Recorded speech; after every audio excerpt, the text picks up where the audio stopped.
सारे के सारे साथियों को नमस्कार। स्वागत अभिनंदन फिर से एक नए दिन आपका हेमेटोलॉजी की दुनिया में। लास्ट लेक्चर में डब्ल्यूबीसी से संबंधित सारे के सारे फैक्ट और प्लेटलेट से संबंधित सारे के सारे क्वेश्चनों का जवाब आपको मिल गया। आज के लेक्चर में अपन एक बेहद इंपॉर्टेंट और नया टॉपिक स्टार्ट करने वाले हैं। टॉपिक का नाम है ब्लड सेल का निर्माण किस तरीके से होता है, और ब्लड सेल के निर्माण की प्रक्रिया को अपने द्वारा नाम दिया जाता है हीमोपोइसिस। तो topic blood cell.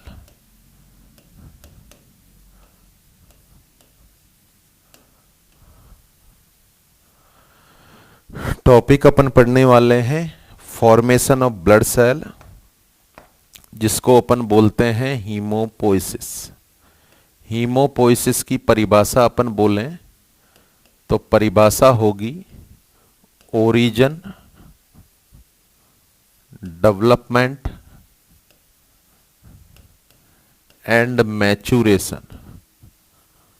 Origin, development and maturation of all blood cells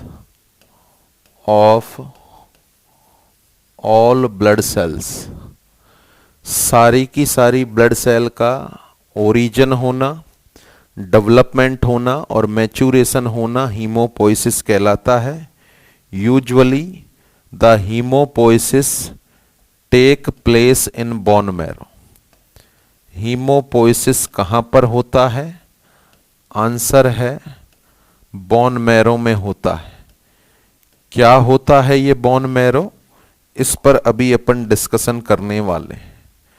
bone marrow में होने वाले हीमोपोइसिस में चूंकि 3 ब्लड सेल का निर्माण होता है, आरबीसी का निर्माण होता है, डब्ल्यूबीसी का निर्माण होता है और प्लेटलेट का निर्माण होता है। इसको अलग अलग अपन लिखें तो लिखा जा सकता है the haemopoiesis include formation of RBC which is known as erythropoiesis, formation of WBC which is known as leukopoiesis, formation of platelets which is known as thrombopoiesis. It is the simple meaning or definition of hemopoiesis।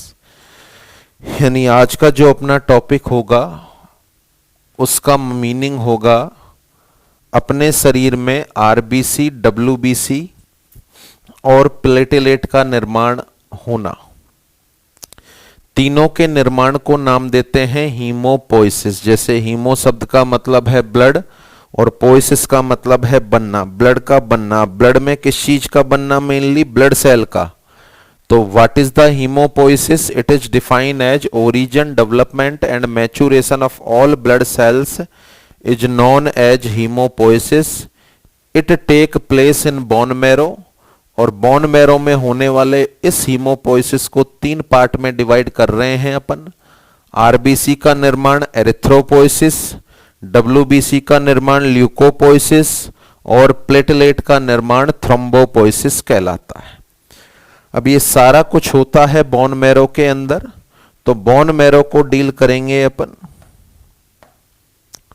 Suppose ये अपनी body में bone है,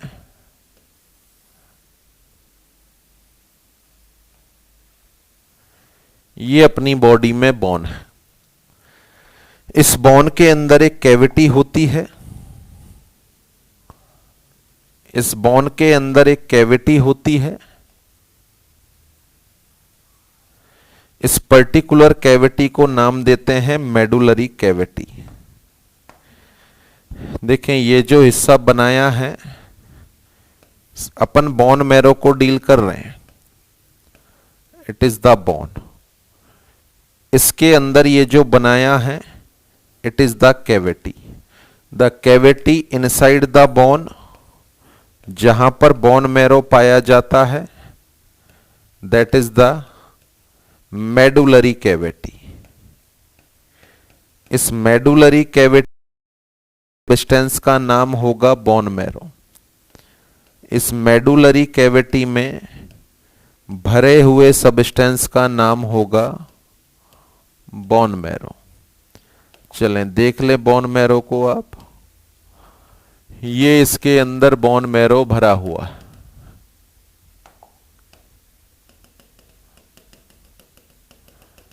ये इसके अंदर bone marrow भरा हुआ है। मेडुलरी कैविटी के अंदर भरा हुआ jelly like substance, it is the bone marrow.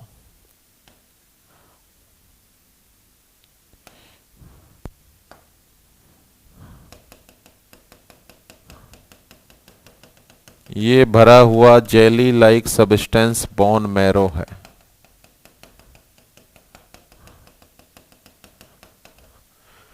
It is the structure of bone marrow. Diagram के माध्यम से समझ पा रहे हैं आप कि यह बोन मैरो का कुछ हिस्सा आपको रेड कलर का देखने को मिल रहा है। ये जो रेड कलर का सब्सटेंस या बोन मैरो है, इसी को नाम देते हैं अपन रेड बोन मैरो। इसी को नाम देते हैं अपन रेड बोन मैरो। और ये जो येलो कलर का सब्सटेंस भरा हुआ है, इसको नाम दिया जाता है येलो बोन मैरो। इसको नाम दिया जाता है येलो बोन मैरो। इसका मतलब ये हुआ कि बोन मैरो भी दो तरह का होता है, रेड बोन मैरो और येलो बोन मैरो। अच्छा, रेड बोन मैरो को बाहर निकालकर एनालिसिस किया तो मुझे मालूम चला कि रेड बोन मैरो में भरी हुई है stem cell. Red bone marrow में भरी हुई है स्टीम सेल, और यही स्टीम सेल आगे चलकर ब्लड सेल का निर्माण करने वाली हैं। इसका मतलब ये हुआ, इसका मीनिंग ये हुआ कि जो हीमोपोइसिस है वह कहां होने वाला है? आंसर है रेड बोन मैरो में। कहां होने वाला है? आंसर है रेड बोन मैरो में। येलो बोन मैरो की सेल को मैंने बाहर निकाल कर देखा तो मुझे मालूम चला कि इसके अंदर फैट है, और फैट को बनाने वाली, कंपोजिट करने वाली सेल का नाम है एडिपोसाइट। तो it is consist by adipocyte. यह फैटी सेल होती हैं। इनका ब्लड सेल के निर्माण से कोई लेना देना नहीं होता। इनका ब्लड सेल के निर्माण से कोई लेना देना नहीं होता है। तो कौन सा बोन मैरो है जो हीमोपोइसिस के लिए रेस्पॉन्सिबल है? आंसर आपको देना है रेड बोन मैरो। फिर से जाने देखें, यह जो डायग्राम बनाया है यह अपनी बोन है। बोन के अंदर भरा हुआ jelly like substance bone marrow है। बोन मैरो जिस कैविटी में पाया जा रहा है वह मेडुलरी कैविटी है। यह बोन मैरो दो हिस्सों में डिवाइड होता है, रेड बोन मैरो और yellow bone marrow. Red bone marrow में स्टेम सेल पाई जाती हैं जो ब्लड सेल का निर्माण करती हैं। बोले तो हीमोपोइसिस रेड बोन मैरो के अंदर होगा। येलो बोन मैरो में एडिपोसाइट पाई जाती हैं जो फैट मेकिंग सेल हैं। इनका ब्लड सेल के निर्माण से कोई लेना देना नहीं होता। ये जो रेड बोन मैरो होता है, यह रेड बोन मैरो भी दो हिस्सों में डिवाइड होता है। यह रेड बोन मैरो भी दो हिस्सों में डिवाइड होता है। इसका ये जो 75% हिस्सा है, ये जो 75% हिस्सा है और ये जो 25% हिस्सा है, यह अलग अलग सेल का निर्माण करता है। मैं आपसे कहूं 75% हिस्सा क्या बनाता होगा? आरबीसी या डब्ल्यूबीसी। और 25% हिस्सा क्या बनाता होगा? तो शायद आप सारे के सारे साथी अच्छे से आंसर दे रहे हैं कि रेड बोन मैरो का 75% हिस्सा आरबीसी का निर्माण करता होगा और 25% हिस्सा डब्ल्यूबीसी और प्लेटलेट का निर्माण करता होगा। अगर आप ऐसा सोच रहे हैं तो यह कतई गलत है, क्योंकि इस रेड बोन मैरो का 75% हिस्सा WBC और प्लेटलेट का निर्माण करता है। इस रेड बोन मैरो का 75% हिस्सा WBC और प्लेटलेट के लिए रेस्पॉन्सिबल है और केवल 25% हिस्से में RBC का निर्माण होता है। अब यहां फिर सोच में पड़ गए आपकी, सर ये क्या बता रहे हो, शायद भूल गए हो आप, गलत बता रहे हो। देखिए गलत नहीं बता रहा, जो सच्चाई है उसी को पेश किया जा रहा है। आपका लॉजिक बिल्कुल सही है कि सर RBC तो मिलियंस में होती हैं, तो ज्यादातर हिस्सा तो RBC बनाना चाहिए। आप कह रहे हो WBC और प्लेटलेट बनाता है। देखो आप सही सोच रहे हो, बट आप दिमाग लगा रहे हो संख्या पर कि RBC के नंबर ज्यादा हैं इसलिए ज्यादा बोन मैरो RBC बनाना चाहिए। नहीं, RBC एक बार बनेंगी तो ब्लड में 120 दिन तक जीवित रहेंगी, और WBC यदि और प्लेटलेट बनेंगी तो 8-10 दिन जीवित रहेंगी। लाइफ स्पान उनका 120 दिन है। आज बनी हुई RBC को फिर से बनाने में अपन बात करें 120 दिन तक जीवित रहना है, तो कम हिस्सा RBC बनाता है। यानी आप जो सोच रहे थे वो संख्या की वजह से आंसर दे रहे थे, और आंसर जो वास्तविकता में आएगा वह संख्या के आधार पर नहीं, लाइफ स्पान के आधार पर आएगा। तो WBC और प्लेटलेट का लाइफ स्पान बेहद कम है, इसलिए इनको बार बार बनाने की जरूरत पड़ेगी। तो रेड बोन मैरो का मैक्सिमम हिस्सा या 75% हिस्सा WBC और प्लेटलेट बनाने के काम आता है, और केवल 25% हिस्सा RBC बनाने के काम आता है। और आगे डिस्कस करें, ये जो बोन मैरो की मेडुलरी कैविटी होती है, इस मेडुलरी कैविटी के चारों तरफ कैपिलरीज का बना हुआ जाल होता है। इसके चारों तरफ कैपिलरी का बना हुआ जाल होता है।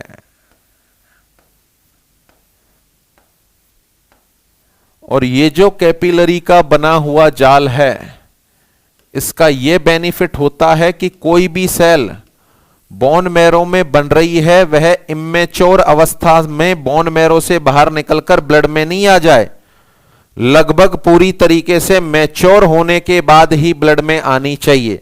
पहला फायदा। फायदा नंबर 2, किसी भी तरह के इंफेक्शन को अंदर ट्रांसमिट होने से रोकने का काम करता है यह कैपिलरी के द्वारा बना हुआ जाल। और इस कैपिलरी के द्वारा बने हुए जाल को अपन नाम देते हैं बोन मैरो बैरियर।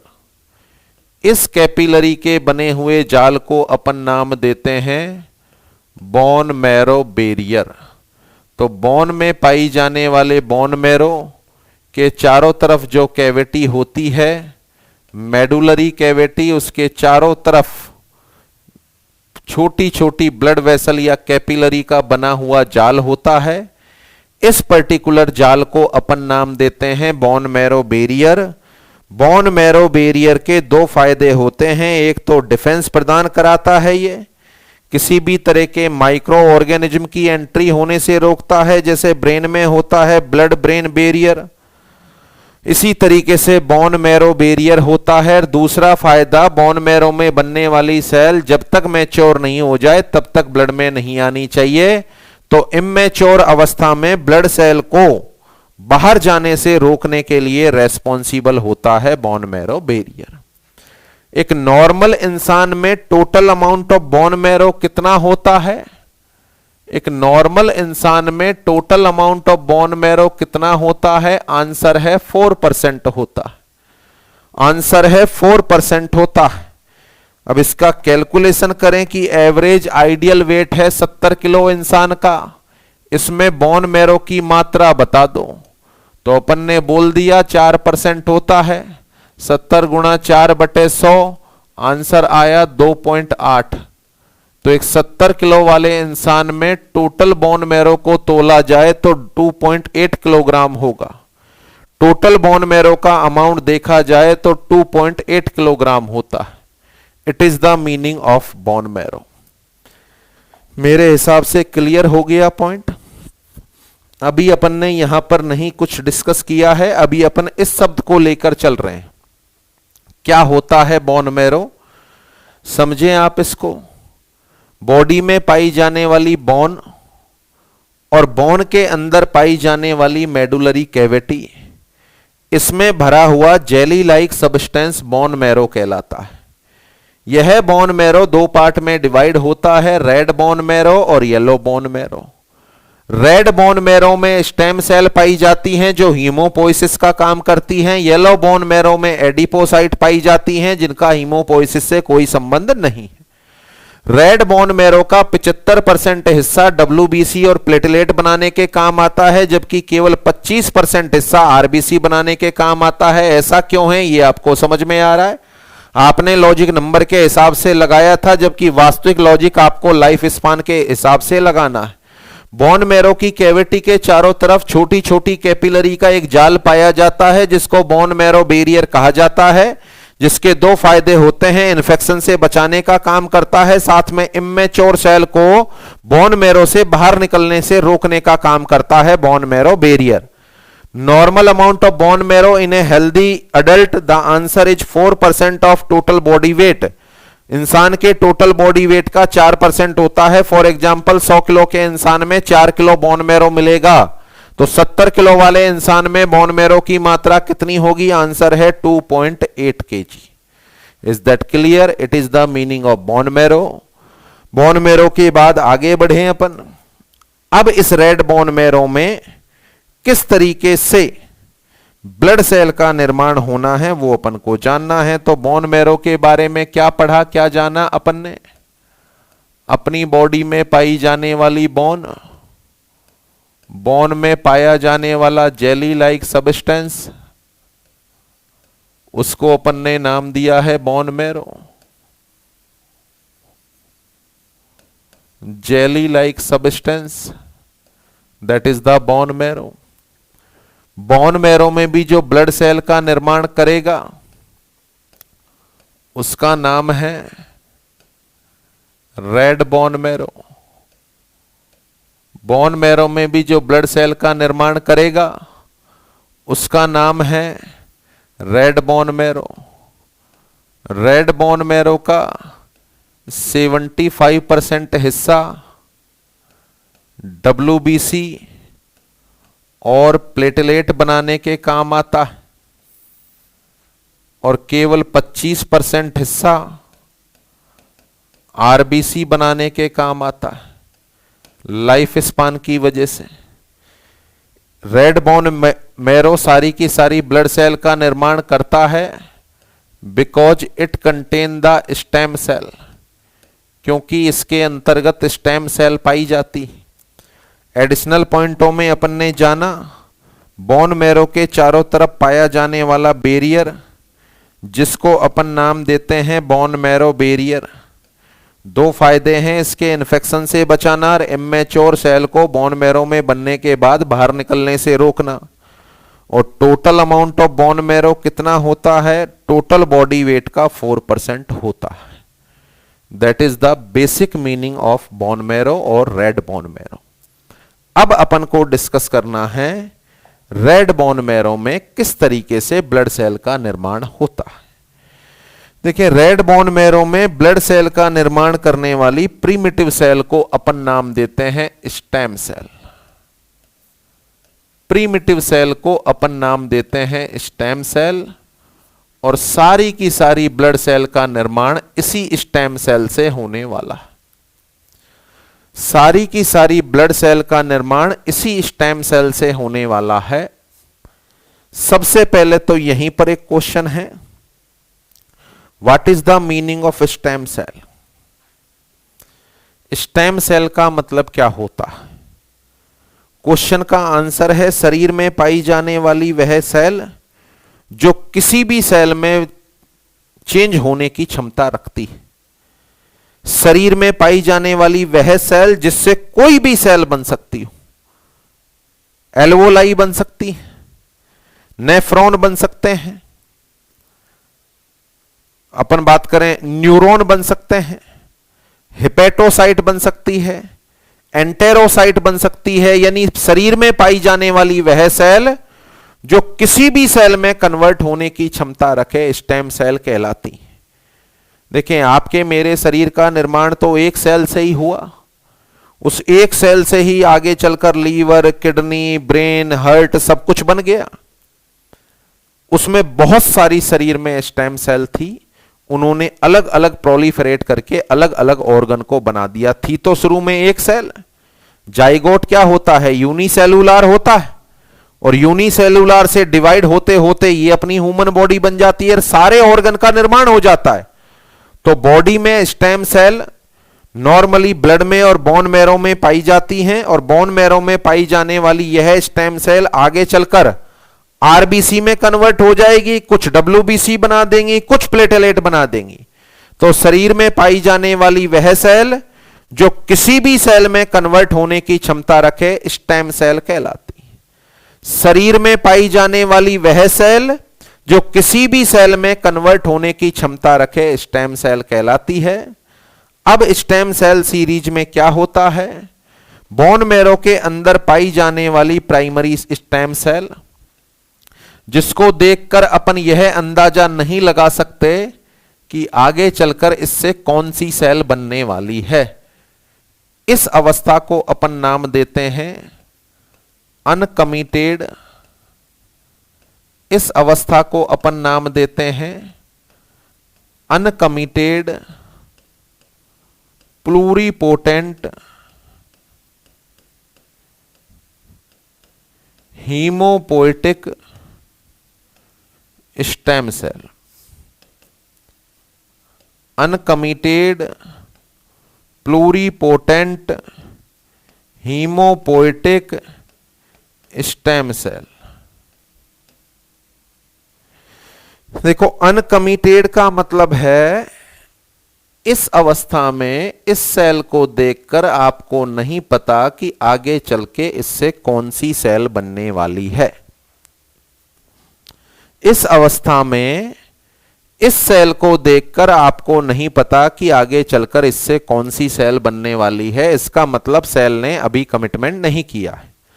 अच्छा, ये क्षमतावान सेल है, इससे किसी भी सेल का निर्माण हो सकता है, तो क्षमता वाली सेल को नाम दे रहे हैं प्लूरिपोटेंट, और ब्लड सेल का निर्माण करने वाली सेल है, so that's why haemopoietic stem cell.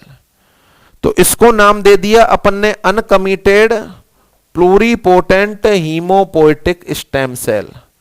आगे चलकर इसमें प्रोलिफरेशन हुआ और इससे अलग अलग तरह की सेल बन गई, ये सेल बन गई। अच्छा, ये जो सेल बनी है, अब चूंकि मैंने ये देखा हुआ है, मान के चलो, तो मुझे पता है कि इससे आरबीसी बनेगी, इससे डब्ल्यूबीसी बनेगी, इससे प्लेटलेट बनेगी। इसका मतलब अब मुझे पता चल गया कि आगे चलकर इनसे कौन सी सेल बनने वाली है। इसका मतलब है सेल ने कमिटमेंट कर लिया। इसका मतलब है सेल ने कमिटमेंट कर लिया। इस अवस्था को नाम देना चाहूंगा मैं, it is the committed, it is the committed pluripotent haemopoietic stem cell. It is the committed pluripotent haemopoietic stem cell. यानी अब सेल को देखकर अंदाजा लगाना संभव है कि आने वाले टाइम में इससे कौन सी सेल बनने वाली है। इसका मतलब है सेल ने कमिटमेंट कर लिया है। इस अवस्था को committed pluripotent haemopoietic stem cell के नाम से जाना जाता है। अब यह सीरीज आगे किस तरीके से बढ़ती है, किस तरीके से सेल का निर्माण होता है, गौर करें आप।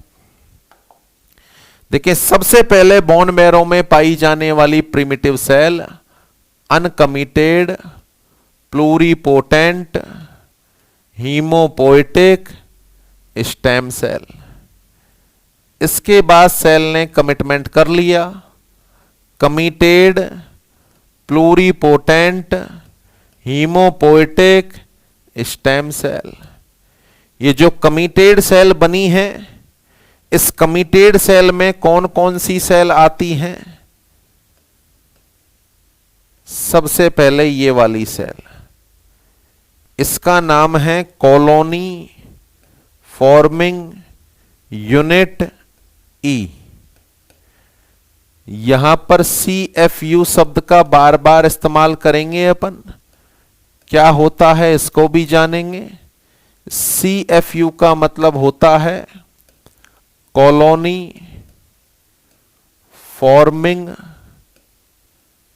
Unit, colony forming unit E. यहां ई शब्द का मतलब है एरिथ्रोब्लास्ट, ई शब्द का मतलब है एरिथ्रोब्लास्ट। समझ गए होंगे अब आप। इस एरिथ्रोब्लास्ट से आगे चलकर किसका निर्माण होने वाला है? आंसर है आरबीसी। इस एरिथ्रोब्लास्ट से आगे चलकर कौन सी सेल का निर्माण होने वाला है? आंसर है आरबीसी। मैं यदि आपसे पूछूं टोटल कितनी सेल बनाना चाहते हो, तो आप, मुझे उम्मीद है, आंसर देंगे कि सर टोटल 7 सेल बनाना चाहते हैं, 7। एक आरबीसी, एक प्लेटेलेट और 5 WBC। ये पहली सेल आपके सामने है, इसकी सारी स्टेजेज में अलग से पढ़ाऊंगा। सबसे पहले uncommitted pluripotent haemopoietic stem cell, इसके बाद committed pluripotent haemopoietic stem cell. Committed में कौन सी कमिटेड सेल बनी? Colony forming unit E, E बोले तो एरिथ्रोब्लास्ट, और इससे आगे चलकर आरबीसी का निर्माण हो जाएगा। इससे आगे चलकर आरबीसी का निर्माण हो जाएगा। इसके अलावा अपन बात करें दूसरी कमिटेड सेल, जिसका नाम है कॉलोनी फॉर्मिंग यूनिट एम। यहां एम शब्द का मतलब है मेगा कैरियोसाइट। एम शब्द का मतलब है मेगा कैरियोसाइट। फिर से आपके दिमाग में आंसर क्लिक कर गया। इससे आगे चलकर कौन सी सेल का निर्माण होने वाला है?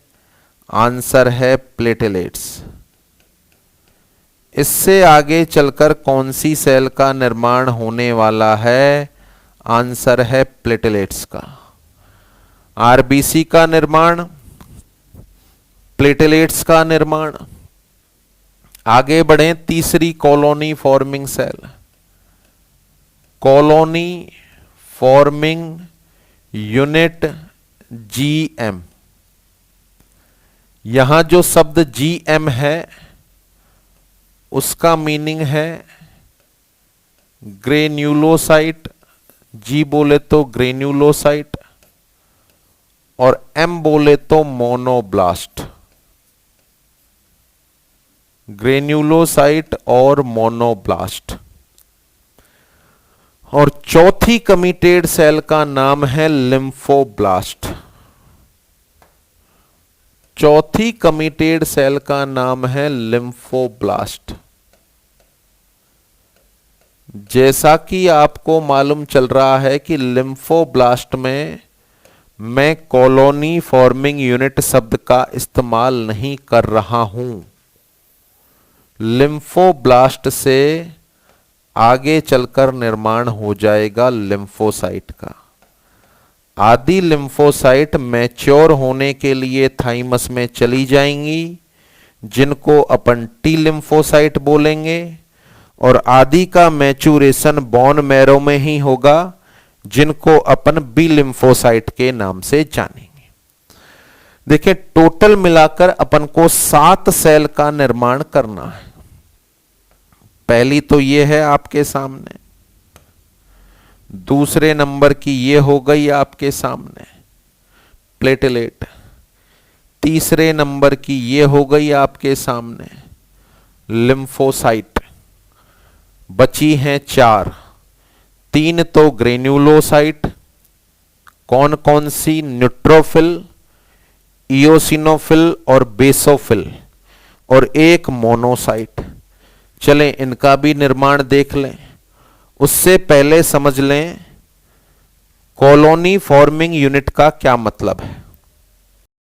जब इन पर्टिकुलर सेल को कल्चर मीडिया में ग्रोथ कराया, इन सेल को कल्चर मीडिया में ग्रोथ कराया, इन तीनों को, तो ये तीनों की ग्रोथ इस तरीके से हुई। यानी डिवाइड होने के बाद इन सेल ने आपस में कॉलोनी बना ली।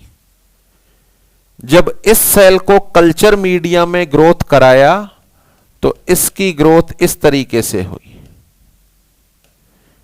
इसका मतलब उस सेल ने कल्चर मीडिया में ग्रोथ कराने के दौरान कॉलोनी नहीं बनाई।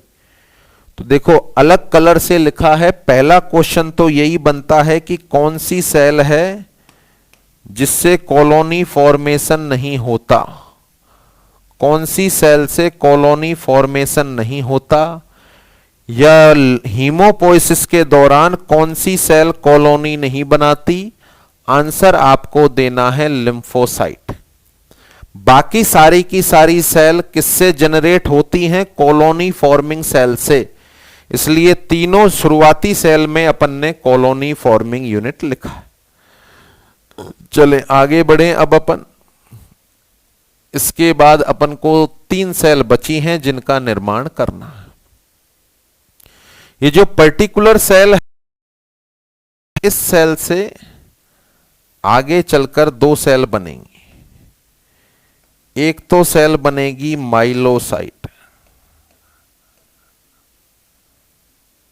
माइलोसाइट या इसको नाम देते हैं प्रोमाइलोसाइट, और एक इससे बनेगी मोनोब्लास्ट, एक इससे बनेगी मोनोब्लास्ट।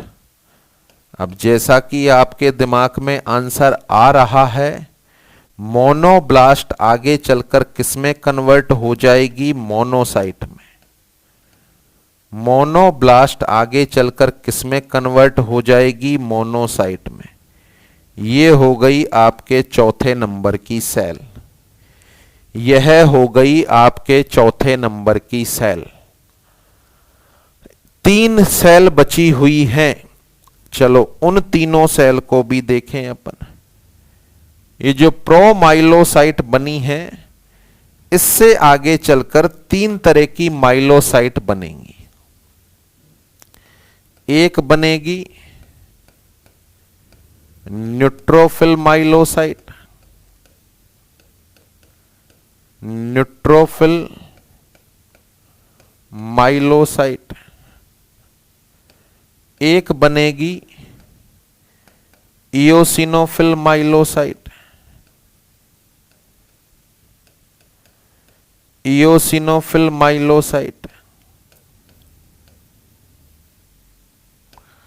और एक बनेगी बेसोफिल माइलोसाइट,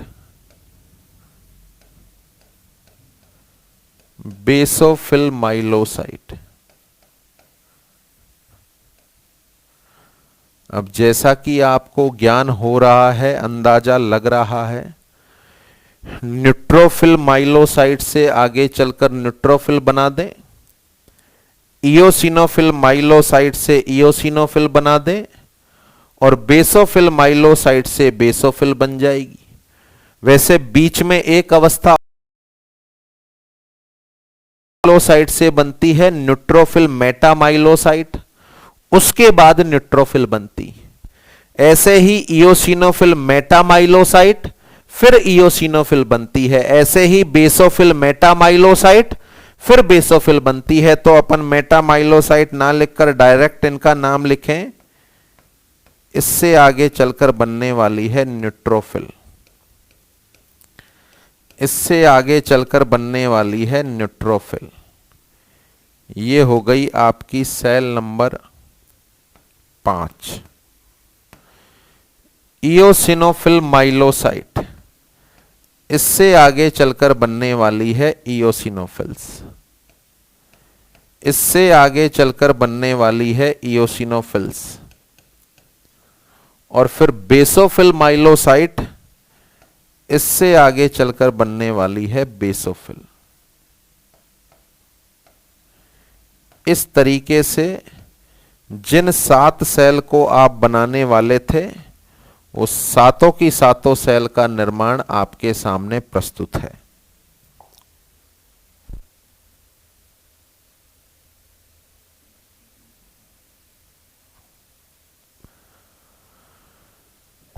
ये डायग्राम हो गया। अब गौर करें,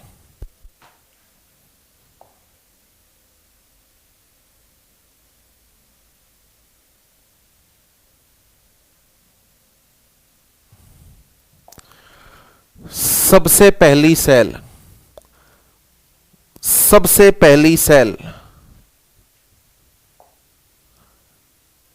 स्टेम सेल। स्टेम सेल की पहली अवस्था में आप स्टेम सेल को देखकर यह नहीं बता सकते कि आगे चलकर इससे कौन सी सेल का निर्माण होने वाला है।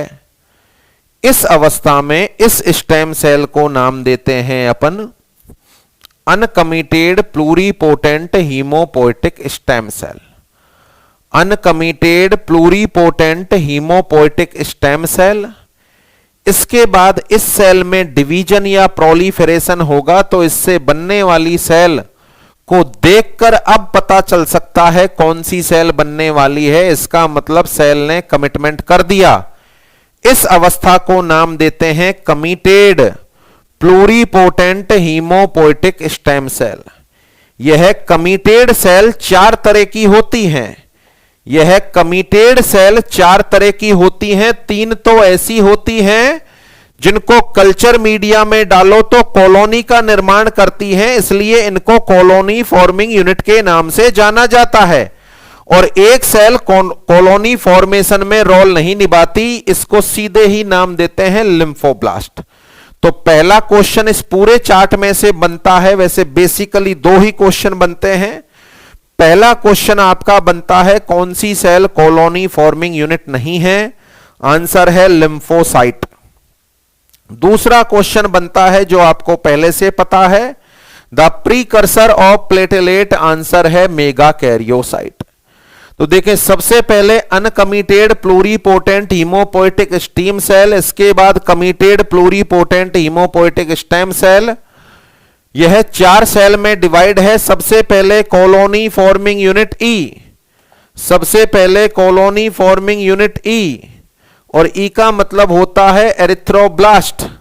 ई का मतलब है एरिथ्रोब्लास्ट, और एरिथ्रोब्लास्ट का मतलब आगे चलकर कौन सी सेल बनने वाली है, आरबीसी। कौन सी सेल का निर्माण होने वाला है, आरबीसी का निर्माण होने वाला है, दैट इज द आरबीसी। इसके बाद दूसरी cell colony forming unit M, M बोले तो मेगा कैरियोसाइट, और मेगा कैरियोसाइट से क्या बनने वाली है, आंसर है प्लेटलेट बनने वाली। क्या बनने वाली है, प्लेटलेट बनने वाली है, नंबर 2। इसके अलावा एक सेल जो कॉलोनी नहीं बनाती उसका नाम है लिम्फोब्लास्ट। लिम्फोब्लास्ट से आगे चलकर क्या बनने वाली है, लिम्फोसाइट बनने वाली है। एक डब्ल्यूबीसी बनी है, 4 अभी बाकी हैं, तो 4 इससे बनेंगी। इसका नाम है colony forming unit GM. Colony forming unit GM, G बोले तो ग्रेनुलोसाइट और एम बोले तो मोनोब्लास्ट।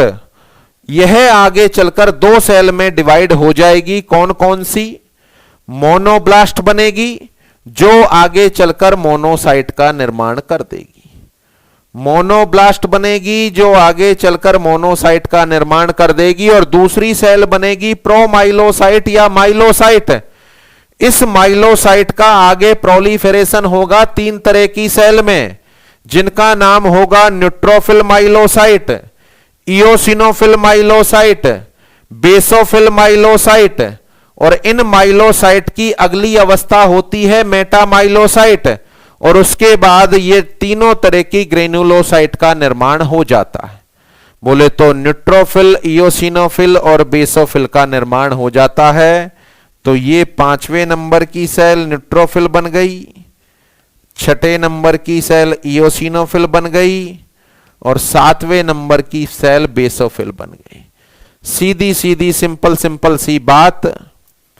प्लेटलेट का निर्माण किसने किया? मेगा कैरियोसाइट ने किया। आरबीसी का निर्माण किसने किया? एरिथ्रोब्लास्ट ने किया। और डब्ल्यूबीसी का निर्माण माइलोसाइट, मोनोब्लास्ट और लिम्फोब्लास्ट ने किया। माइलोसाइट, मोनोब्लास्ट और लिम्फोब्लास्ट ने किया। Is that clear?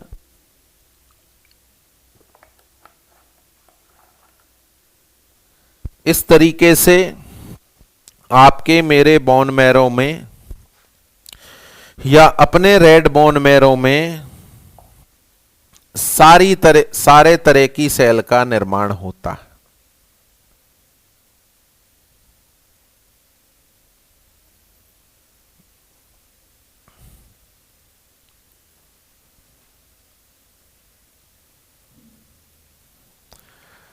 देख लें आप, uncommitted pluripotent haemopoietic stem cell, इसके बाद कमिटेड प्लूरीपोटेंट हीमोपोएटिक स्टेम बन गई RBC. Colony forming unit megakaryocyte बन गई प्लेटलेट। लिम्फोब्लास्ट बन गई lymphocyte. Colony forming unit GM granulocyte और मोनोब्लास्ट आगे चलकर दो सेल में बटेगी, मोनोब्लास्ट और माइलोसाइट। मोनोब्लास्ट से मोनोसाइट बन जाएगी और प्रोमाइलोसाइट या माइलोसाइट से तीन तरह की माइलोसाइट बनेंगी, न्यूट्रोफिल माइलोसाइट, इयोसिनोफिल माइलोसाइट और बेसोफिल माइलोसाइट। और इन माइलोसाइट से आगे चलकर न्यूट्रोफिल, इयोसिनोफिल और बेसोफिल का निर्माण हो जाएगा। तो इस तरीके से अपने बोन मैरो में सारे तरह की ब्लड सेल का निर्माण होता है। Is that clear? तो that is the meaning of haemopoiesis. Haemopoiesis में मैंने आपको बोन मैरो पढ़ा दिया। और देखो, प्लूरीपोटेंट स्टेम सेल, क्या कौन कौन सी सेल बन रही है? देखो, एरिथ्रोसाइट किससे? एरिथ्रोब्लास्ट से। मोनोसाइट किससे? मोनोब्लास्ट से। लिम्फोसाइट किससे? लिम्फोब्लास्ट से। थ्रोम्बोसाइट किससे? मेगा कैरियोसाइट से। और ग्रेनुलोसाइट तीनों तरह की किससे? माइलोसाइट से। तो इस तरीके से सारी तरह की सेल का निर्माण होता है। That is the meaning of haemopoiesis. Origin, development and maturation of all blood cell. It include erythropoiesis, leukopoiesis plus thrombopoiesis. It take place in bone marrow. Then what is the bone marrow? ये description है bone marrow का, सारी knowledge आपको बता दी। Bone marrow में red bone marrow, bone marrow barrier कितना amount होता है और स्टेम सेल सीरीज किस तरीके से काम करती है। अब इस पूरे चार्ट में दो क्वेश्चन हैं। कौन सी सेल प्रोलिफेरेशन के दौरान कॉलोनी का निर्माण नहीं करती यदि कल्चर मीडिया में डाला जाए? आंसर है लिम्फोसाइट। दूसरा बनता है मेगा प्लेटलेट का प्रीकर्सर कौन होता है? Which of the following cell is precursor of platelet? Answer आपको देना है कौन सा? Megakaryocyte. तो it is the meaning of haemopoiesis. अब इस हीमोपोइसिस में से जो टॉपिक अपन को पढ़ना है that will be a very very important for the further disorder, और उस पर्टिकुलर टॉपिक का नाम है आरबीसी का निर्माण। उस पर्टिकुलर टॉपिक का नाम है आरबीसी का निर्माण, और आरबीसी के निर्माण को नाम देते हैं अपन एरिथ्रोपोइसिस। आरबीसी के निर्माण को नाम देते हैं अपन erythropoiesis. What is the erythropoiesis? What is the erythropoiesis? परिभाषित करें अपन इसको, सेम उसी तरह की परिभाषा। Origin, development, origin, development and maturation of RBC. Origin, development and maturation of RBC is known as erythropoiesis. It commonly take place in red bone marrow. अब red bone marrow में आरबीसी किस तरीके से बनती है, इसका एक एक स्टेप समझना जरूरी है। वो इस लिहाज से जरूरी है कि एनीमिया के टॉपिक में इसका बेहद इंपॉर्टेंट रोल प्ले होगा। साइट ऑफ एरिथ्रोपोइसिस कहां होता है, ये आरबीसी के टॉपिक में मैं आपको पढ़ा चुका हूं। जन्म से पहले यॉर्क सैक में होता है, स्प्लीन में होता है, लीवर में होता है, रेड बोन मैरो में होता है। जन्म के बाद शुरुआती सालों, फिर 3 से 14 साल तक लॉन्ग बोन में होता है, ह्यूमरस और फीमर में, और 14 साल के बाद मेनली मेम्ब्रेनस बोन में होता है। आरबीसी के निर्माण में 7 दिन का समय लगता है, लगभग 7 दिन का समय लगता है। अब ये 7 दिन आपको मेरे साथ मिलकर देखने, ये 7 दिन आपको मेरे साथ मिलकर देखने हैं। सबसे पहले देखें किस तरीके से हो रहा है एरिथ्रोपोइसिस। सबसे पहले अपने पास सेल है uncommitted pluripotent haemopoietic stem cell. इसके बाद यह कमिटेड सेल में कन्वर्ट हो जाएगी, committed pluripotent haemopoietic stem cell, और इससे वह कमिटेड सेल जो आरबीसी बनाएगी उसका नाम है कॉलोनी फॉर्मिंग यूनिट ई, और यहां ई शब्द का मतलब है एरिथ्रोब्लास्ट या प्रो एरिथ्रोब्लास्ट, एरिथ्रोब्लास्ट या प्रो एरिथ्रोब्लास्ट। उस सेल का ओरिजिन हो गया जिससे आरबीसी बनने वाली। मैं इस पूरे प्रोसेस में आपको ओरिजिन भी बताने वाला हूं, डेवलपमेंट भी बताने वाला हूं, और मैच्योरेशन भी बताने वाला हूं। ये क्या चीज बता दी अपन ने, ओरिजिन। ओरिजिन हो गया भैया उस सेल का जिससे आरबीसी का निर्माण होने वाला है। आरबीसी का निर्माण करने वाली सेल का ओरिजिन हो गया। कौन सी सेल है, प्रो एरिथ्रोब्लास्ट। कौन सी सेल है, प्रो एरिथ्रोब्लास्ट। चलो अब इसका डेवलपमेंट देखो, लगातार 7 दिन देखो। पहले दिन देख रहे हो, पहले दिन देख रहे हो किस तरह की सेल आपको देखने को मिल रही है। ये आपके सामने प्रस्तुत है प्रो एरिथ्रोब्लास्ट, प्रो एरिथ्रोब्लास्ट।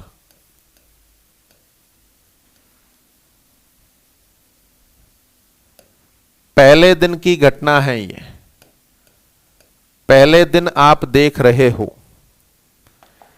इस प्रो एरिथ्रोब्लास्ट का रंग रूप किस तरीके से है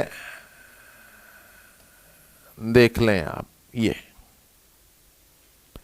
इस प्रो एरिथ्रोब्लास्ट में क्या आपको न्यूक्लियस देखने को मिल रहा है? आंसर है यस। बोले तो न्यूक्लियस प्रेजेंट है। क्या न्यूक्लियस के अंदर न्यूक्लियोलस देखने को मिल रही है? यस, न्यूक्लियस के अंदर न्यूक्लियोलस प्रेजेंट है। क्या कोई रेड कलर का सबस्टेंस देखने को मिल रहा है? नहीं। और रेड कलर का सबस्टेंस देखने को नहीं मिल रहा, इसका मतलब हीमोग्लोबिन एब्सेंट है। हीमोग्लोबिन एब्सेंट है। पहले दिन की घटना है, उस सेल का ओरिजिन हो गया जिससे आगे चलकर आरबीसी का निर्माण होने वाला है। चलो छोड़ दिया इसको। अगले दिन फिर आप देख रहे हैं, अगले दिन ये देखने को मिला। अच्छा, एक पॉइंट रह गया इसमें। इस सेल का डायामीटर या साइज मैंने देखा तो इसका साइज 20 माइक्रोन है। अच्छा, आप 7.2 माइक्रोन की आरबीसी चाहते हो, इसका साइज 20 माइक्रोन है। अब अगले दिन आपने इसी आरबीसी को देखा। अब आरबीसी की कंडीशन ये मिली,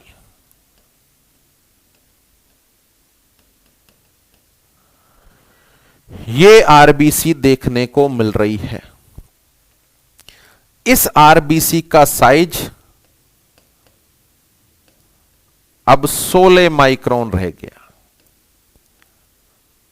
अच्छा, यह घटना है दूसरे दिन की, यह घटना है दूसरे दिन देख रहे हो, साइज 16 माइक्रोन रह गया। न्यूक्लियस के अंदर ऊपर वाले डायग्राम में जो गोलाकार स्ट्रक्चर थी, बोले तो न्यूक्लियोलस, वो अब गायब हो चुकी है, गायब हो चुकी है, एब्सेंट है। जो इसका न्यूक्लियस था उसकी बाहर वाली मेम्ब्रेन झिल्ली टूट गई है, बोले तो न्यूक्लियस रप्चर हो गया है।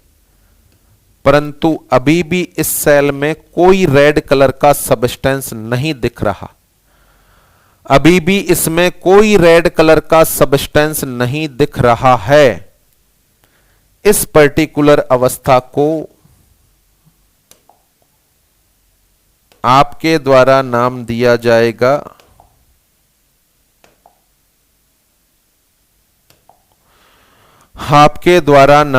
जाएगा इस पर्टिकुलर अवस्था में देखें क्या परिवर्तन आया है। ये पहले दिन की घटना, ये दूसरे दिन की घटना, दूसरे दिन के बाद तीसरे दिन क्या परिवर्तन आया, पहले उसको देख लें, फिर अपन नामकरण करेंगे। तीसरे दिन क्या हुआ जब आपने आरबीसी को देखा, इसके अगले दिन यह हुआ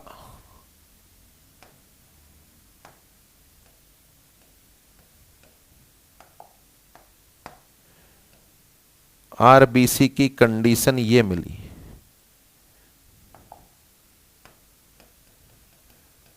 न्यूक्लियस के अंदर का मैटर सारा बाहर आ गया,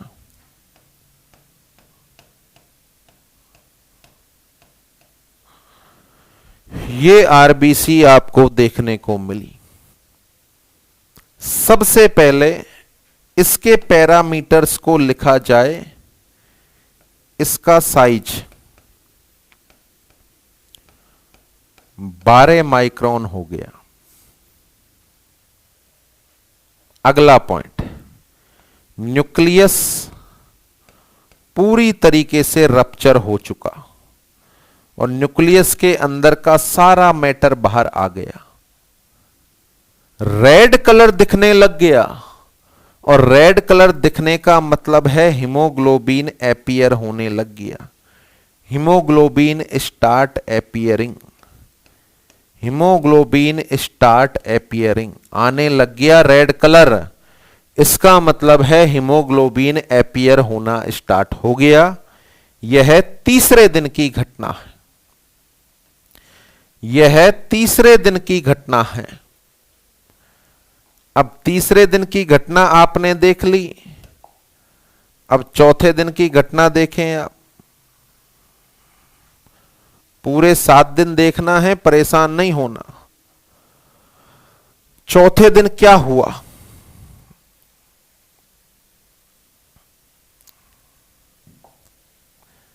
तीसरे दिन के बाद चौथे दिन की घटना इस तरीके से हुई।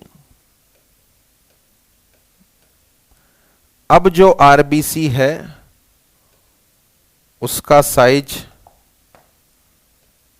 10 माइक्रोन ही रह गया।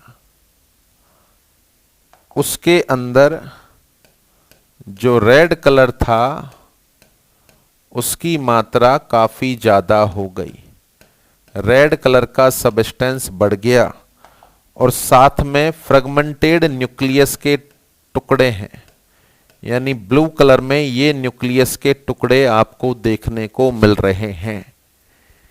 ये जो अवस्था है इसका डिस्क्रिप्शन जाने। यहां आरबीसी का साइज, अच्छा घटना है भैया चौथे दिन की। आरबीसी का साइज 10 माइक्रोन रह गया। न्यूक्लियस पूरी तरीके से रप्चर हो गया। हीमोग्लोबिन की मात्रा बढ़ गई। Haemoglobin increase in amount. यह चौथे दिन की घटना है। इसके बाद पांचवें दिन,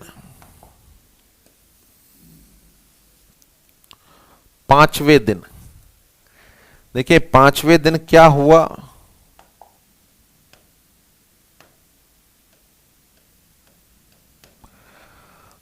आरबीसी का साइज और घट गया।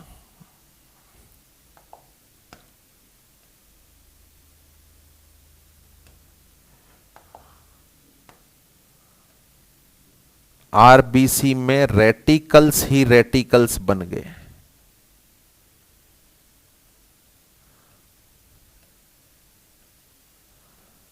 आरबीसी में रेटिकल्स ही रेटिकल्स बन गए।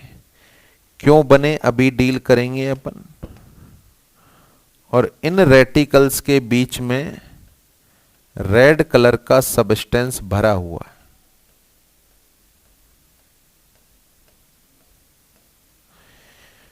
इस तरीके की आरबीसी का निर्माण हो गया। यहां मैं बताऊं आपको तो आरबीसी का साइज 8 माइक्रोन रह गया। अच्छा यह घटना है पांचवें दिन की। 7 दिन देखना है। पांचवें दिन 8 माइक्रोन साइज रह गया और रेटिकल्स बन गए। Reticles are formed. ये रेटिकल्स क्यों बने। यहां जो आरबीसी में माइटोकॉन्ड्रिया था, न्यूक्लियस था, गोल्जी एपेरेटस थी, वो सारे के सारे टूट गए। सारे के सारे टूट गए और सारे के सारे टूटने के बाद उन्होंने रेटिकल्स बना लिए। जो इसमें सेलुलर ऑर्गेनेल्स थे वो सारे के सारे टूटने के बाद जो उनके अवशेष बचे, रेमनेंट्स बचे, उन्होंने इसमें रेटिकल्स बना लिए। इस पर्टिकुलर अवस्था को जहां आरबीसी में रेटिकल्स का निर्माण हुआ है, अपन क्यों ना एक नाम दे दें। इस अवस्था पांचवें दिन की अवस्था का नाम है रेटिकुलोसाइट। पांचवें दिन की अवस्था का नाम है रेटिकुलोसाइट। अब इसको कम्युलेटिव फॉर्म में देखो आप।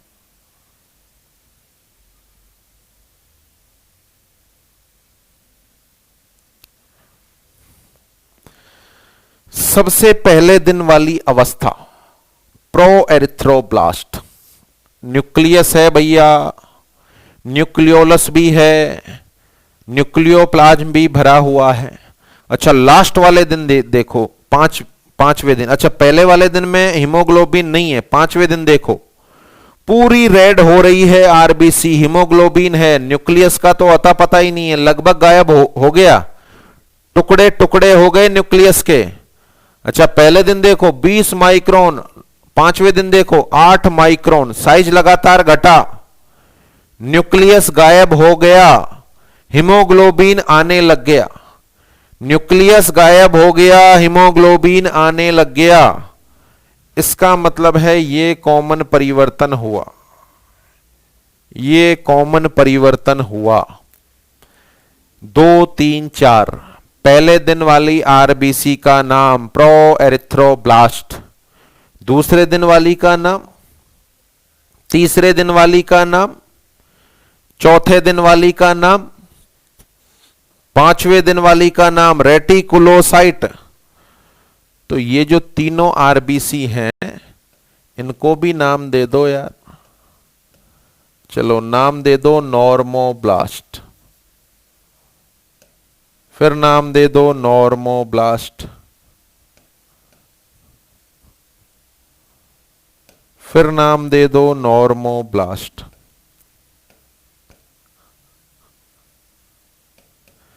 ये तो एक जैसे नाम हो गए, थोड़ा सा तो बदलना चाहिए। अच्छा, सबसे पहले एपियर होने वाली नॉर्मोब्लास्ट अर्ली नॉर्मोब्लास्ट, सबसे लास्ट एपियर होने वाली लेट नॉर्मोब्लास्ट, ये बीच वाली है intermediate normoblast.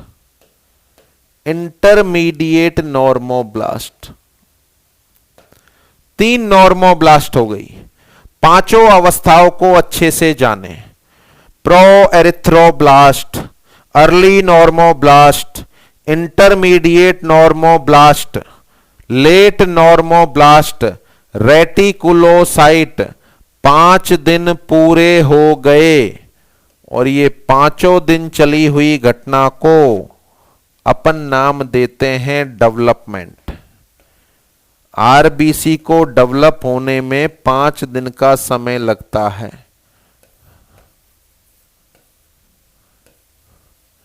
It is the development.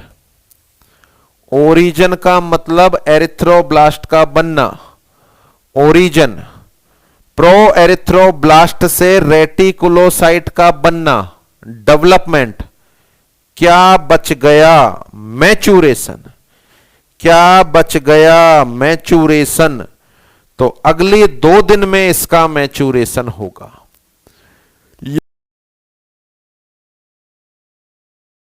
पहले दिन वाली अवस्था प्रो एरिथ्रोब्लास्ट, न्यूक्लियस प्रेजेंट है, न्यूक्लियोलस भी प्रेजेंट है, हीमोग्लोबिन एब्सेंट है, साइज 20 माइक्रोन है।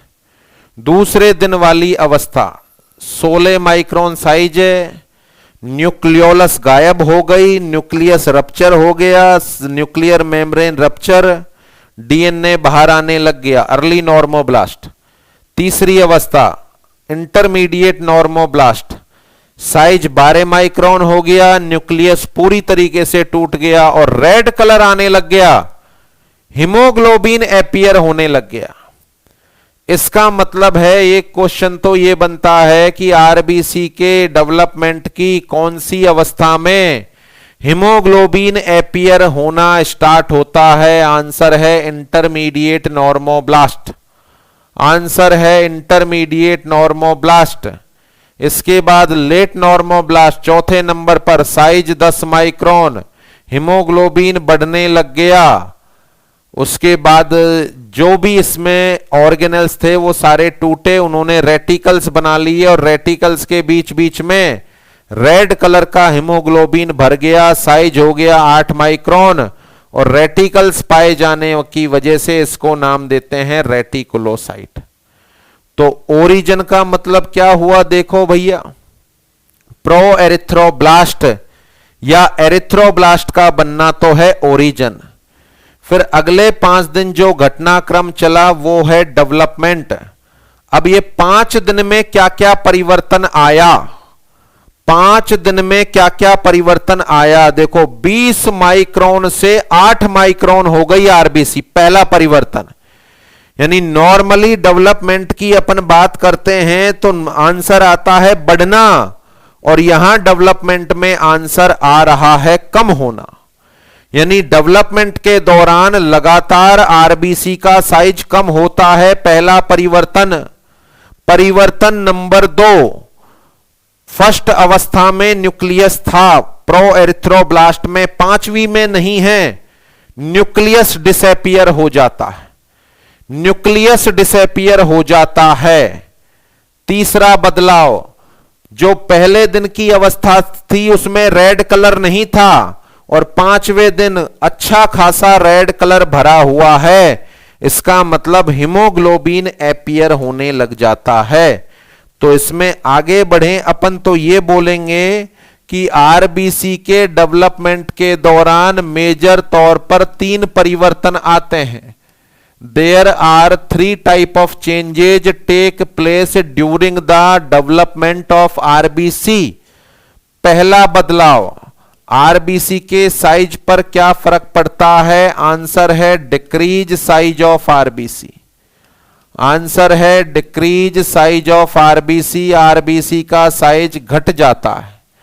नंबर 2, न्यूक्लियस पर क्या प्रभाव पड़ता है? न्यूक्लियस तो भैया गायब हो जाता है।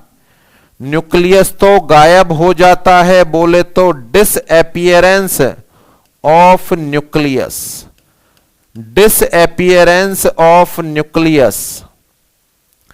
तीसरा, हीमोग्लोबिन पर क्या प्रभाव पड़ता है? एपियर हो जाता है। प्राइमरी या पहली अवस्था में हीमोग्लोबिन नहीं होता और लास्ट में तो पूरी आरबीसी रेड हो रही है, तो बदलाव आता है appearance of haemoglobin. Haemoglobin appear होने लग जाता है। यहां बनने वाला क्वेश्चन कि आरबीसी के डेवलपमेंट की कौन सी अवस्था में हीमोग्लोबिन एपियर होने लगता है? आंसर आपको देना है इंटरमीडिएट नॉर्मोब्लास्ट में। आंसर आपको देना है इंटरमीडिएट नॉर्मोब्लास्ट में हीमोग्लोबिन एपियर होने लग जाता है। इससे यह सीखा आपने कि आरबीसी को बनाने वाली सेल की जब उत्पत्ति होती है तो उसमें न्यूक्लियस होता है, न्यूक्लियस डेवलपमेंट के दौरान गायब होता है। आगे सीखने वाली बात कि डेवलप होने के बाद बनने वाली सेल का नाम है रेटिकुलोसाइट। बनने वाली सेल का नाम है रेटिकुलोसाइट। अब इस रेटिकुलोसाइट को मैच्योर होना है। ये रेटिकुलोसाइट हो गई 8 माइक्रोन की।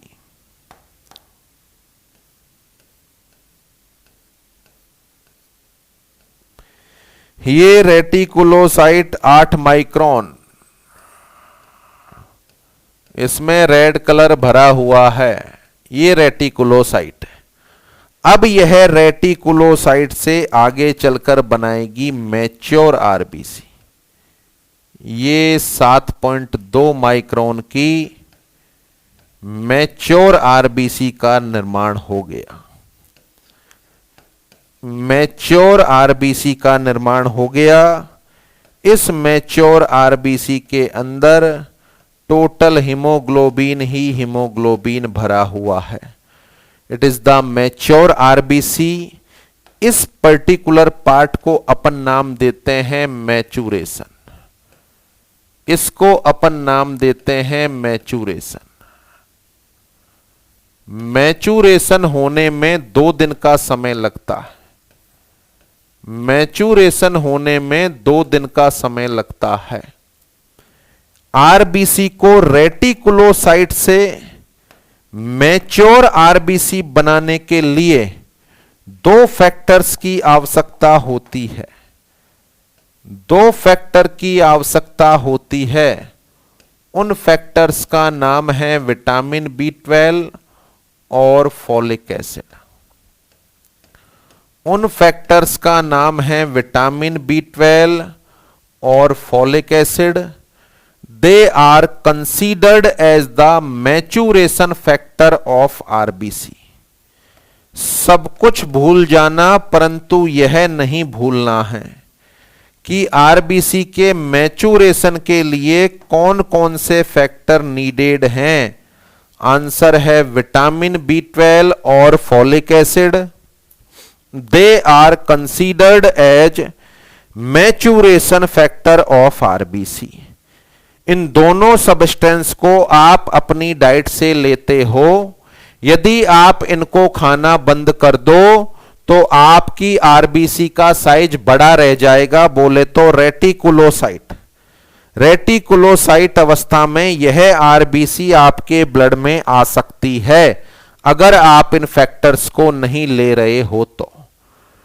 ओरिजिन हो गया, डेवलपमेंट हो गया और मैचुरेशन हो गया। That is the meaning of erythropoiesis. अब इस रेटिकुलोसाइट में जान लें, क्या नॉर्मली अपने ब्लड में रेटिकुलोसाइट्स होती हैं? आंसर है यस। आंसर है यस। आपके मेरे अंदर 0 से 2% होती हैं और इन्फेंट में यह 2 से 6% होती। आया हुआ क्वेश्चन है आपके एग्जाम का the normal reticulocyte count in neonate और इन्फेंट। इन्फेंट में रेटिकुलोसाइट के काउंट 2 से 6% होते हैं। देखिए यहां थोड़ा सा कंफ्यूजन होगा आपको कि सर आप ही तो बता रहे थे बोन मैरो बैरियर होता है, फिर ये रेटिकुलोसाइट इमेच्योर कैसे निकल जाती है? अच्छा, मैंने तो बताया WBC भी होती हैं जो सारे माइक्रो ऑर्गेनिज्म से लड़ती हैं, तो क्या आप बीमार नहीं होते? मैंने तो बताया प्लेटलेट भी होती हैं जो ब्लीडिंग को रोकती हैं, तो चोट लगने पर क्या आपकी ब्लीडिंग नहीं होती? क्या होती है? इसी तरीके से बोन मैरो बैरियर है, 100 की 100 में से 2-4 सेल आ सकती हैं। उस अगर बोन मैरो बैरियर नहीं हो तो सारी की सारी 100 की 100 सेल आ जाए, तो 2-4 सेल मिल सकती हैं। आपके मेरे ब्लड में भी 2-4 इमेच्योर RBC मिल सकती है। तो कितने नॉर्मल काउंट माने जाएं रेटिकुलोसाइट के? 0 से 2%, आपके मेरे अंदर और इन्फेंट में 2 से 6%। अगर आप मेरी ब्लड इन्वेस्टिगेशन कराओ और मेरे अंदर रेटिकुलोसाइट 12% मिले, क्या दिमाग लगाओगे? यार 2% होने चाहिए, 12% है, इमेच्योर अवस्था है, इसका मतलब शायद मैं भाई दो कारण दोगे आप कि सर या तो बोन मैरो बैरियर रप्चर हो गया, अब ऐसे थोड़ी होता है। तो क्या कारण हो सकता है? मैं ये नहीं, और इनकी कमी से इमेच्योर RBC ब्लड में आ जाएगी। The condition is known as anaemia. तो हर तरह के एनीमिया में रेटिकुलोसाइट काउंट बढ़े हुए मिलते हैं। यानी रेटिकुलोसाइट के काउंट यदि बढ़े हुए हैं तो अपन को आंसर देना है क्या हो रहा होगा इंसान को? एनीमिया। तो एनीमिया में रेटिकुलोसाइट काउंट बढ़ जाते हैं। Is that clear? तो that is the origin, development and maturation of RBC। यहां पर 3 तरह के बदलाव बता दिए, उसके अलावा सारे के सारे बदलाव, ये डेवलपमेंट वाला फेज हो गया, ओरिजिन वाला फेज हो गया, मीनिंग ऑफ एरिथ्रोपोइसिस हो गया। तो इस तरीके से आपकी सारी की सारी ब्लड सेल का बनना क्लियर हो गया। तो यहां पर फिर से रिवाइज कराऊं, आज की क्लास के अंतर्गत टॉपिक है haemopoiesis, origin, development and maturation of all blood cell. It include erythropoiesis, leukopoiesis and thrombopoiesis which take place in bone marrow. What is the bone marrow? It is the jelly-like substance found inside the medullary cavity of bone. It is divided into 2 parts: red bone marrow, yellow bone marrow. Yellow bone marrow contain the adipocyte. Red bone marrow contain stem cell which are associated with hemopoiesis. And 75% of part of red bone marrow are associated with production of WBC and platelets, and only 25% are associated for the production of RBC. Total amount of bone marrow 4% body weight का, bone marrow के चारों तरफ पाया जाने वाला capillaries का group bone marrow barrier कहलाता है। इसके बाद बोन मैरो का डिस्क्रिप्शन आपके सामने। Then what is the stem cell? वह सेल जो किसी भी सेल में कन्वर्ट होने की क्षमता रखे, स्टेम सेल कहलाती है। पहली अवस्था अनकमिटेड, इसके बाद कमिटेड, फिर इस तरीके से सारी की सारी ब्लड सेल का निर्माण होता है। 7 तरह की ब्लड सेल का निर्माण मैंने बता दिया, जिसमें 2 क्वेश्चन बनते हैं। कौन सी सेल कॉलोनी नहीं बनाती? लिम्फोब्लास्ट। और उसके अलावा अपन ने डिस्कस किया प्लेटलेट का प्रीकर्सर कौन होता है? आंसर है मेगा कैरियोसाइट। अब सबसे important topic erythropoiesis, origin, development and maturation of RBC is known as erythropoiesis. 7 दिन का समय लगता है और 7 में से 5 दिन तो डेवलपमेंट में लगते हैं, 2 दिन मैच्योरेशन में लगते हैं। तो देखो अनकमिटेड से कमिटेड और एरिथ्रोब्लास्ट तक बनना, ये तो है ओरिजिन। उसके बाद मेन है दूसरा फेज डेवलपमेंट। इसमें याद रखने वाला पॉइंट नंबर 1 कि कौन सा ऐसा फेज होता है जिसके अंदर हीमोग्लोबिन एपियर होने लग जाता है। हीमोग्लोबिन कौन से फेज में एपियर होता है? इंटरमीडिएट नॉर्मोब्लास्ट में एपियर होता है। What is the reticulocyte? Immature अवस्था, जिसमें रेटिकल्स पाए जाते हैं जो ऑर्गेनेल के टूटने से बनते हैं। तो ये डेवलपमेंट वाला फेज हो गया। इस पूरे फेज में 3 तरह के परिवर्तन हो रहे हैं। RBC का साइज कम हो रहा है, न्यूक्लियस डिसअपियर हो रहा है, हीमोग्लोबिन एपियर हो रहा है, कौन सी अवस्था में? Intermediate normoblast. और सबसे इंपॉर्टेंट, इस रेटिकुलोसाइट से मैच्योर आरबीसी बनाने के लिए कौन कौन से फैक्टर नेसेसरी हैं? आंसर है विटामिन B12 और folic acid. They are regarded as the maturation factor for RBC. क्या एक नॉर्मल इंसान में रेटिकुलोसाइट काउंट मिल सकते हैं? यस, आपके मेरे अंदर 0 से 2%, इन्फेंट में 2 से 6%। यदि किसी में ज्यादा मिल जाए तो क्या अंदाजा लगाएंगे? इंसान में इमेच्योर आरबीसी ब्लड में आ रही हैं। इससे अंदाजा ये लगाया जाएगा कि इंसान को एनीमिया है। तो एनीमिया का एक इन्वेस्टिगेशन यहां बता रहा हूं मैं। एनीमिया के अंदर रेटिकुलोसाइट काउंट पर क्या फर्क पड़ेगा? आंसर है बढ़ जाएंगे। एनीमिया में रेटिकुलोसाइट काउंट बढ़े हुए मिलेंगे। Is that clear? तो it is the meaning of formation या production of all type of blood cell. Is that clear? तो तीनों तरह की ब्लड सेल क्लियर हो गई। कुछ एक नाम है जो माइंड में रखने हैं। रेड बोन मैरो क्या होता है? बोन मैरो बैरियर क्या है? कितना होता है बोन मैरो? प्लेटलेट को बनाने वाली प्रिमिटिव सेल। कौन सी सेल कॉलोनी नहीं बनाती? डेवलपमेंट में कितने दिन का समय? 5 दिन का। रेटिकुलोसाइट क्या होती है? इमेच्योर अवस्था, नॉन न्यूक्लिएटेड इमेच्योर अवस्था रेटिकुलोसाइट होती है। आरबीसी को मैच्योर कराने वाले factor vitamin B12, folic acid, यदि ये नहीं होंगे तो क्या फर्क पड़ेगा? नहीं होंगे तो आरबीसी का साइज बड़ा रह जाएगा, बोले तो मैक्रोसाइट हो जाएगी और इंसान में मैक्रोसाइटिक एनीमिया हो जाएगा। तो ये एक बेस तैयार हो गया आपका। जो फर्दर टॉपिक अपन डिस्कस करने वाले हैं एनीमिया का, उस एनीमिया को पढ़ने के लिए जरूरी है कि कौन कौन सी अवस्था में एनीमिया हो सकता है। Is that clear? तो that is the end of haemopoiesis. बेहद इंपॉर्टेंट टॉपिक, जिसका महत्व आप समझेंगे कि फर्दर लेक्चर में यह कितना यूटिलाइज होने वाला है। क्लियर? तो उम्मीद कि आपको पूरा का पूरा हीमोपोइसिस समझ में आया। थोड़ा टाइम जरूर ज्यादा हो गया, बट टॉपिक कंप्लीट करना जरूरी था। तो नेक्स्ट लेक्चर में अपन कौन कौन से फैक्टर आरबीसी को बनने के लिए चाहिए और एनीमिया जो मेजर टॉपिक है उसको डील करने वाले हैं। तो टाइम हैज ओवर। आज के अभी के लिए इतना ही। आप साथियों का बहुत बहुत धन्यवाद। Thanks to all.